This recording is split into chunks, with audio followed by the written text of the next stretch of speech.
আসসালামু আলাইকুম গাইস, সবাই কেমন আছেন? আশা করি সবাই ভালো আছে। আমি রাস্তা দিয়ে যাচ্ছিলাম, তারপরে একজন লোকে চিল্লাচ্ছে আর বলছে যে 10 টাকার চিপস, গরম চিপস।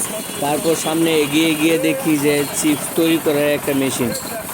আমি দেখে তো অবাক। আমি এই প্রথমবার দেখলাম এই ধরনের মেশিন কীভাবে চিপস তৈরি করে। এই ধরনের চিপস তৈরি করার মেশিন সচরাচর দেখা যায় না। এই চিপসগুলারে এক এক জেলায় এক নামে ডাকে। আমি এই চিপসগুলো আর এই চিপস তৈরি করার মেশিনটারে এই প্রথমবার দেখলাম। আমার মতো কে কে এই প্রথমবার দেখছেন অবশ্যই কমেন্টে জানাবেন। আর কি দিয়ে তৈরি করে আপনাদেরকে যদি একটু দেখাই, ভিতরে দেখবেন এই যে চাল ভাজা দিয়ে তারপরে এই চিপসগুলো তৈরি করতেছে। আরও অনেক কিছু দেয়, হয়তো সেটা আমি ভালো করে জানি না। অবশ্যই জানাবেন, ঠিক আছে? আপনাদের মূল্যবান কমেন্টে আশা রইলাম।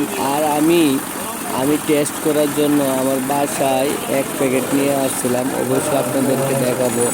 আপনারা ভিডিওটা ধৈর্য সহকারে দেখবেন।